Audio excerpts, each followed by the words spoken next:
Is population collapse inevitable? Over the long term, stretching from prehistory to the present, Earth's total human population has continued to grow. However, current projections suggest that this long-term trend of steady population growth may be coming to an end. The world's population is projected to reach 8 billion by mid-November of this year, according to the United Nations. The UN predicts the global population could grow to around 8.5 billion in just 8 years. In January 2022, the National Bureau of Statistics of China made a startling announcement. For the 5th year in a row, the country's birth rate had fallen. In 2021, 10.6 million children were born in China, compared with 12 million the year before. This was despite the government repealing its onerous one-child policy, permitting couples to have up to 3 children as of 2021. As it turns out, many women in China feel that they cannot afford to have more than one child, or any. As death rates approach birth rates, China's population might soon begin to shrink. Likewise, Japan is aging so rapidly that if current trends continue, the nation could eventually disappear altogether, writes Jennifer Stubba in her data-packed book 8 Billion and Counting. Almost 8 billion people live on Earth. Their futures are highly divergent, argues Stubba, a senior associate at Washington, D.C. think tank, the Center for Strategic and International Studies. The 21st century is less a story about exponential population growth than it is a story about differential growth, marked by a stark divide between the world's richest and poorest countries, she writes. By 2080, the world's population is expected to peak at 10.4 billion. Then there's a 50% chance that the population will plateau or begin to decrease by 2100. More conservative models like the one published in 2020 in The Lancet anticipate the global population would be about 8.8 billion people by 2100. Indeed, what's driving current population growth is not a higher birth rate. What drives global population growth is that fewer people are dying young.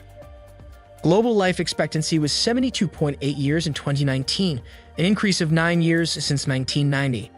That is expected to increase to 77.2 years by 2050. Globally, the fertility rate has not collapsed, nor should it, according to the UN, but has dropped significantly. In 1950, women typically had 5 births each. Globally, last year, it was 2.3 births. By 2050, the UN projects a further global decline to 2.1 births per woman. In some countries, it is lower. In the US in the 1950s, it was 3.6 births per woman. It slipped to 1.6 in 2020, according to the World Bank. In Italy, it was 1.2. In Japan, it was 1.3. In China, 1.2. In January 2022, the country announced the birth rate fell for the 5th year in a row, even with the repeal of the one-child policy, allowing couples to have up to 3 children as of 2021. Virtually every developed country is below 2, and it's been that way for 20 or 30 years, Chamey said. Most countries have gone through what's called a demographic transition. In Latin America and the Caribbean, Eastern and Southeast Asia, Europe and North America, Australia and New Zealand, the total fertility rate, TFR, or an average number of children a woman is likely to have in her lifetime was below replacement level, around 2.1 children per woman in 2020. By contrast, sub-Saharan Africa's population is set to increase 6-fold this century. Its TFR is 4.72, down from 5.88 2 decades ago. In Nigeria, children and adolescents are half of the population. In rural towns in South Korea, primary schools are closed for lack of pupils, whereas urban areas of Lagos ring with the sounds of children playing, writes Saba. By 2050, Ethiopia and the Democratic Republic of the Congo, DRC, will be among the world's top 10 most populous countries, joining long-standing members such as Brazil and India. In some regions, population pressures are exacerbating problems such as poor governance, civil war, and environmental devastation. According to the annual Fragile States Index produced by the Fund for Peace in Washington, D.C., in most of the countries in imminent danger of collapse, including South Sudan, Somalia, and the DRC. More than half the population is under the age of 20 and fertility is high. In Somalia, young people can rarely find meaningful jobs. In Yemen, 3,000 children are born into poverty every day, Siba relates. In countries with low fertility and an aging population, social systems strain to support older people. In immigration-averse Japan, for example, robots including furry care robot animals are assisting the dwindling number of elder care workers.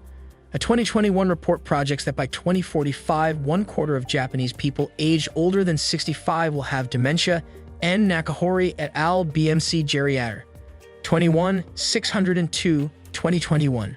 As more people exit the labor force than enter it, wealthy countries worry about how to preserve economic growth.